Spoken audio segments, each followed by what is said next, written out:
to tell a story.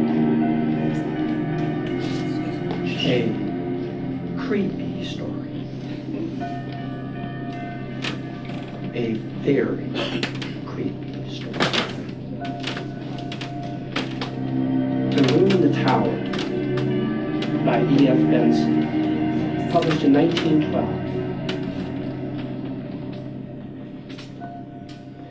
Can we have the house lights up just a little bit? Perfect. I like to see your faces. The Room in the Tower. I was 16 when I first had the dream. It always starts with me standing at the door of a large red brick house where, I understand, I am going to stay. A servant opens the door and tells me that tea is being served in the garden. He leads me through a dark paneled hall with a large fireplace, and then out onto a cheerful green lawn set round with flower beds. A few people sit at the tea table, but they are all strangers to me, except one, a schoolfellow named Jack Stone. He is clearly the son of the house, and introduces me to his mother and father and 2 sisters. I'm somewhat astonished to find myself here, for I scarcely know the boy in question, and I rather dislike him. The afternoon is hot, and an intolerable oppression hangs in the air. Along the far side of the lawn runs a red brick wall with an iron gate in its center. Just beyond the gate stands a walnut tree. We sit in the shadow of the house, opposite a row of long windows, and at one end of the house stands a tower of 3 stories. The tower looks much older than the rest of the building. The entire party sits in absolute silence for a while. Eventually, Mrs. Stone breaks the silence and speaks to me. Jack will show you to your room. I have given you the room in the tower. Somehow, I already knew that I would have the room in the tower, and that it would contain something dreadful. In silence, Jack immediately gets up, and in silence, we pass through the hall and then mount a great oak staircase with many corners. We arrive at a small landing with 2 doors. He opens one of these for me to enter, and without coming in himself, closes it after me. Then I know with complete certainty that something awful is in the room, and with the horror of nightmare growing swiftly within me, I awake in a spasm of terror.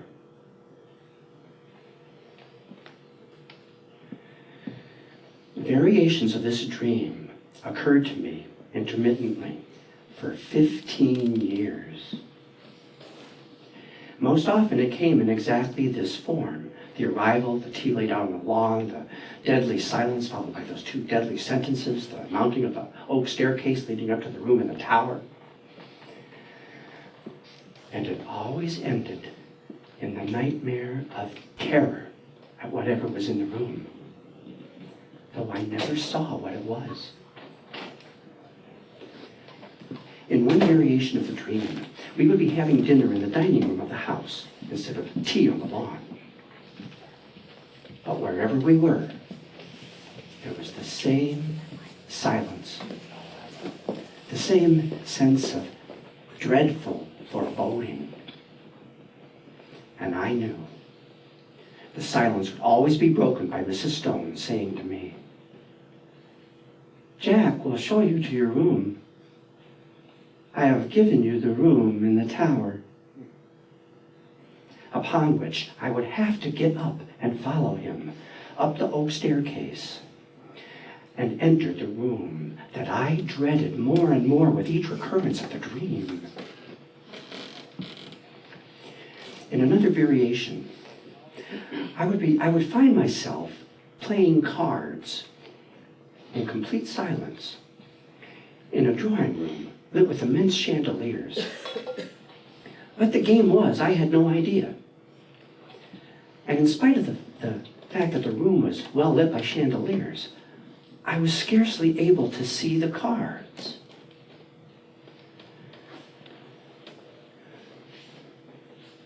And with a sense of frightening anticipation, I knew that soon Mrs. Stone would get up and say to me, "Jack will show you to your room. I have given you the room in the tower." As this dream continued to recur, curious developments took place in the characters within the dream. Things would happen to them as might happen to living persons. For example, Mrs. Stone had black hair when I first saw her. Over time, she became gray.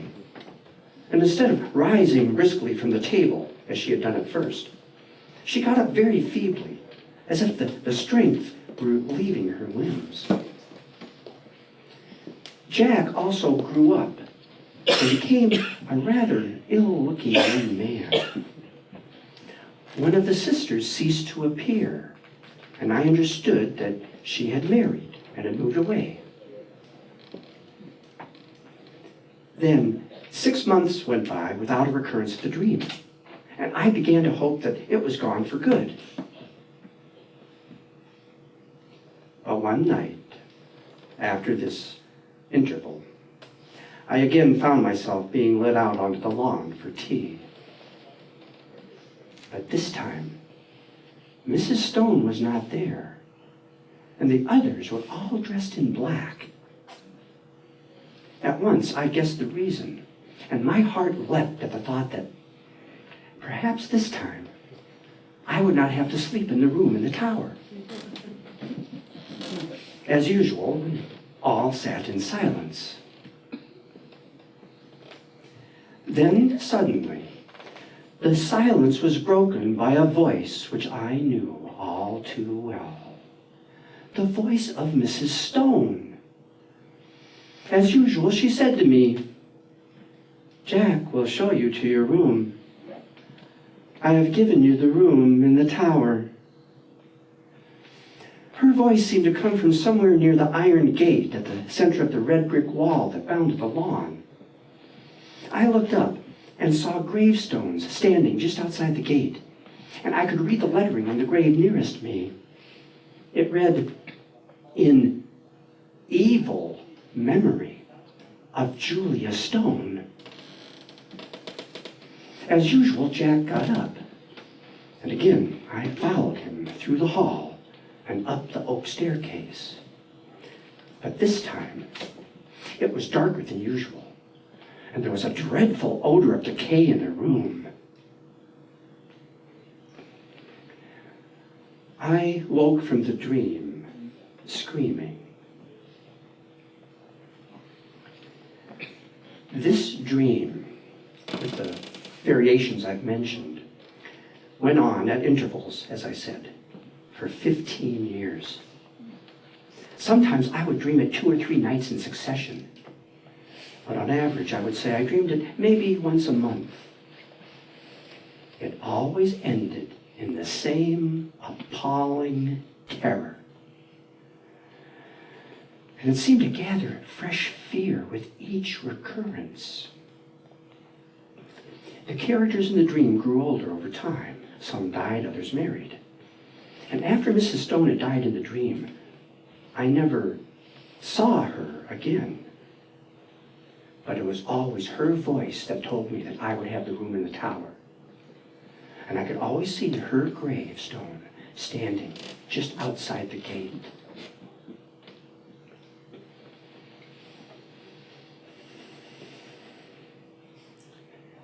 Then one summer, something astounding happened. I went to visit a friend, John Clifton, who had taken a summer house in Sussex. John met me at the train station with his motor car. We spent the day playing golf, and then late in the afternoon, we drove about 10 miles to his house. As we drove, the weather changed. It became very stagnant and oppressive. I fell asleep in the car and awoke only when the motor stopped.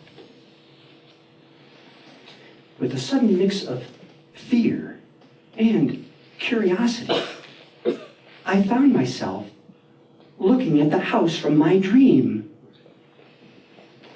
As we entered the doorway, I was half wondering whether I was dreaming again. We went through an oak-paneled hall and then out onto the lawn where tea was laid in the shadow of the house. The lawn was set round with flower beds and was bounded on one side by a red brick wall with an iron gate in its center. Just beyond the gate stood a walnut tree. The facade of the house was very long, and at one end stood a tower with 3 stories. The tower looked much older than the rest of the building. Here, for the moment, all resemblance to the dream ceased. There was no silent and terrible family. Instead, there was a large assembly of cheerful people, all of whom I knew. And in spite of the horror of my dream, I remained calm.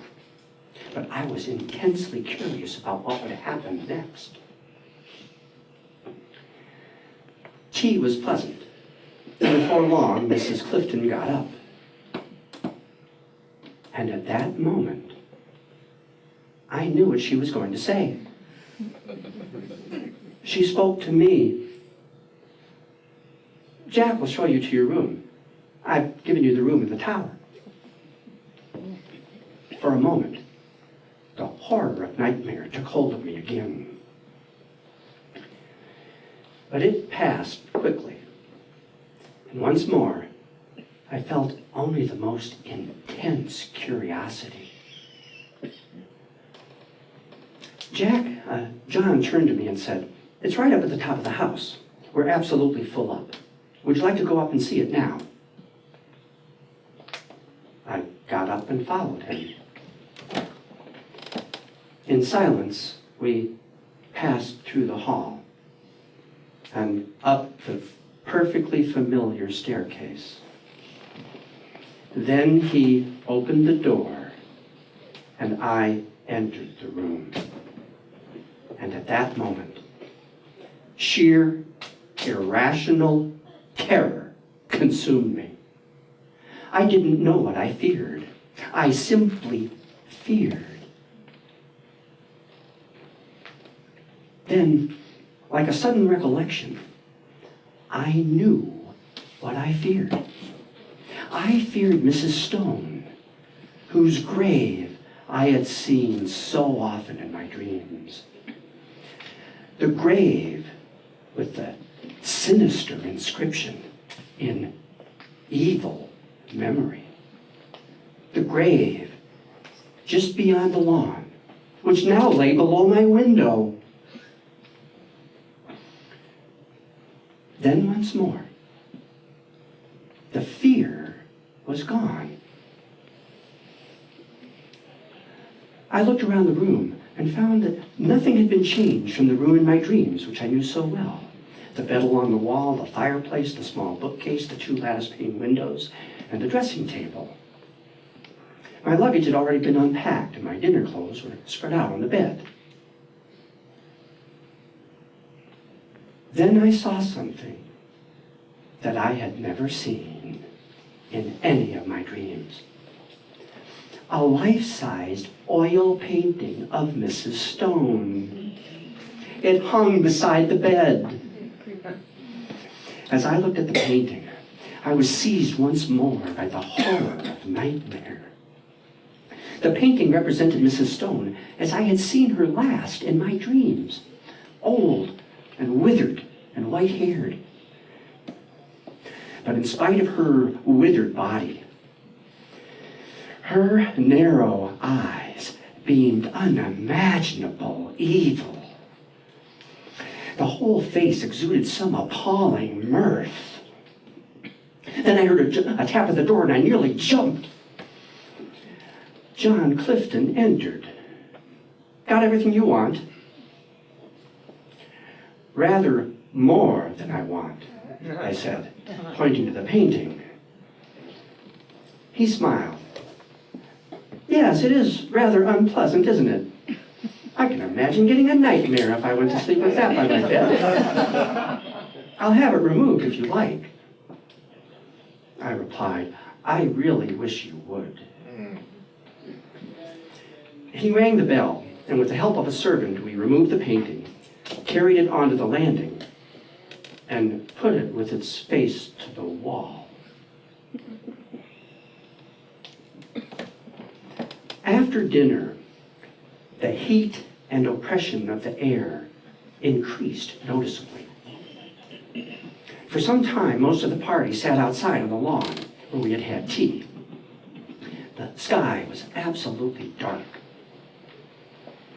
Our assembly gradually thinned as some went up to bed and others dispersed to the smoking room. By 11 o'clock, my host and I were the only two left. John stood up and said to me, "Now you'll see something rather odd." His dog, an Irish Terrier, had come out of the house as we talked. The door behind us was open, and light from the house shone across the lawn, up to the iron gate, and beyond to the walnut tree. The dog was growling, as if he was about to spring at something. He raced across the lawn, up to the iron gate, and stood there for a moment, looking through the bars, still growling. Then he suddenly lost his courage, gave one long howl, and scuttled back to the house. John explained, "He does this a few times a day. It's as if he sees something that he both hates and fears." We turned back toward the house, just as it began to rain. As I went to bed, I was still curious about the behavior of the dog. It was quite odd. The last thing I looked at before putting out the candle was the empty space on the wall where the portrait had been, the space next to my bed. Most of the wallpaper had faded, but the place where the portrait had been was still its original dark red. I blew out the candle and fell asleep. I awoke suddenly in the middle of the night and sat bolt upright in bed. I knew exactly where I was, in the room I had dreaded for my dreams. It was absolutely pitch dark. But no horror from my dreams approached the fear that now invaded my body. Thunder crackled overhead, and my heart was racing. But I knew that I was not awakened by a flash of lightning. I knew something was in the room. Instinctively, I put out my right hand to keep it away. My hand was near the wall, and my fingers felt the edge of a picture frame hanging close to me. I sprang out of bed, upsetting the small table that stood beside it, and I heard the candle and matches clatter to the floor. But for the moment, there was no need of light, for a blinding flash of lightning showed me what was hanging next to my bed, the painting of Mrs. Stone. The room instantly went dark again. But in that flash, I also saw a figure leaning over the end of my bed, watching me. Thunder cracked and roared overhead. And when it stopped, the night became deathly still. I heard the rustle of movement coming near me, and the odor of decaying flesh filled the air. I was frozen with fear. Then I felt a hand touching the side of my neck, and next to my ear I heard very quick breathing. And then a familiar voice spoke to me. I knew you would come to the room in the tower. I have been waiting for you. Waiting for a long time. And at last you have come. The quick breathing came closer and I could feel it on my neck. And at that moment, the terror that had paralyzed me gave way to the fierce instinct of self-preservation. I hit wildly with both arms, and then heard a little squeal, and something dropped with a thud beside me. I took a couple of steps, nearly tripping over whatever it was. By sheer luck, I found the handle of the door. In another second, I ran out onto the landing and banged the door behind me. Almost at the same moment, I heard a door open somewhere below, and John Clifton came running upstairs, candle in hand. "What is it?" he asked. "I heard a noise and..." Good heavens, there's blood on your shoulder. I stood there, as white as a sheet, with blood on my shoulder, in the outline of a hand. "She's in there," I said, pointing to the room. My hand was shaking. "The painting is in there too, hanging on the wall." At this, he laughed. "My dear fellow, this is mere nightmare." Then he pushed by me and opened the door. I stood there in terror, unable to stop him, unable to move. Then there was silence. He entered the room. And the next moment, he came out again, as white as myself, and instantly shut the door. "What a foul odor," he said. "And yes, the painting, the painting is in there.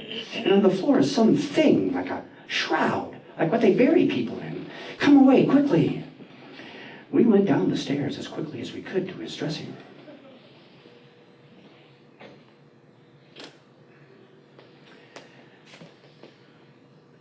Some of you will perhaps understand what happened if you remember that inexplicable affair some 8 years ago at the churchyard at West Folly. An attempt was made 3 times to bury the body of a certain woman who had committed suicide.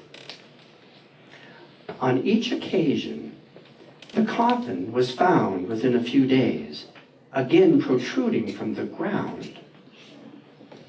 After the 3rd attempt, the body was buried elsewhere in unconsecrated ground. It was buried just outside the iron gate of the garden belonging to the house where this woman had lived.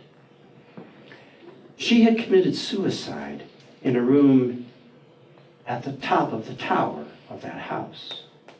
Her name was Julia Stone. Sometime later, the body was again dug up, and the coffin was found to be full of blood.